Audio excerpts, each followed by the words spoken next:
அஸ்ஸலாமு அலைக்கும். இப்போ கிளைமேட் சரியில்ல. யார்கிட்ட கேட்டாலும் கோல்டு ஃபீவரா இருக்கு. இந்த கிளைமேட்டுக்கு நெறைய கஷாயம் எடுத்துக்கலாம். சேஃபா இருந்துக்கலாம். 1 வீக்கா சரியா வீடியோவும் அப்லோட் பண்ண முடியல. இனிமே கன்டினியூஸா வீடியோ அப்லோட் பண்ண ட்ரை பண்றேன். தம்பி ஒய்ஃப் அப்ராட் போய் 6 மந்த்ஸ் ஆகுது. 6 மந்த்ஸ் அவங்க கபோர்ட் ஓப்பன் பண்ணாம அப்படியே இருந்தது. ஸோ அங்கேருந்து கால் பண்ணி ஊர்ல மழையா இருந்தது.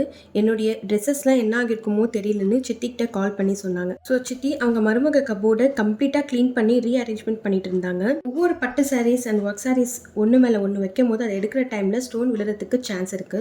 ஸோ கிளாத் டைப் கவர்ல போட்டு வச்சுட்டாங்க. இப்படி போடும் போது ஸ்டோன் விழாம இருக்கும். விஷயத்துல மாமியார் மருமக பாண்டிங்கை பார்க்கறதுக்கு ரொம்ப சந்தோஷமா இருக்கு.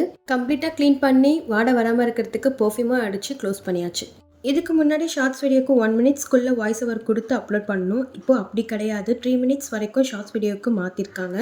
இப்போ ஷார்ட்ஸ் வீடியோவை கொஞ்சம் பொறுமையாக வாய்ஸ் ஓவர் கொடுத்து ரொம்ப தெளிவாக எல்லாருக்கும் புரிகிற மாதிரி கொடுக்கலாம்னு நினைக்கிறேன். இது நெக்ஸ்ட் டைம் மார்னிங் எடுத்திருந்தேன். ஸ்கூலுக்கு எப்போவுமே ரைஸ் தான் கொடுத்துருவேன். எப்போதுமே ரைஸ் கொடுத்து விட்டாலும் போர் அடிக்கும். ஸோ அன்னைக்கு பன்னீர் மஷ்ரூம் மசாலா கோதுமை பரோட்டா தான் ப்ரிப்பேர் பண்ணியிருந்தேன். பன்னீர் மஷ்ரூம் மசாலாவுக்கு பட்டை, கிராம்பு, ஏலக்காய், தக்காளி, முந்திரி, பச்சை மிளகாய் சேர்த்து ஃபைன் பேஸ்ட்டாக அரைச்சி எடுத்துக்கோங்க. இப்போ தாளிக்கிறதுக்கு வெங்காயம், ஜிஞ்சர் கார்லிக் பேஸ்ட் அரைச்சி வச்சிருந்த பேஸ்ட்டை ஆட் பண்ணிக்கோங்க. இதுக்கு மிளகாய்த்தூள், மல்லித்தூள், கரம் மசாலா கொஞ்சமாக தண்ணியும் சேர்த்து இதை லிட் வச்சு க்ளோஸ் பண்ணிவிடுங்க.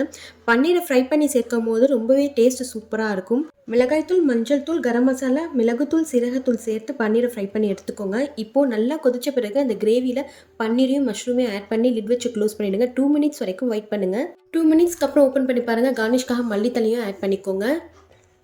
ரொம்ப சூப்பரான பன்னீர் மஷ்ரூம் மசாலா ரெடி ஆயிடுச்சு. இது கோதுமை பரோட்டா, சப்பாத்திக்கெலாம் ஆப்டான சைட் டிஷ்ஷும் கூட. கண்டிப்பாக ட்ரை பண்ணி பாருங்கள். அஸ்ஸலாமு அலைக்கும். தேங்க்யூ ஃபார் வாட்சிங்.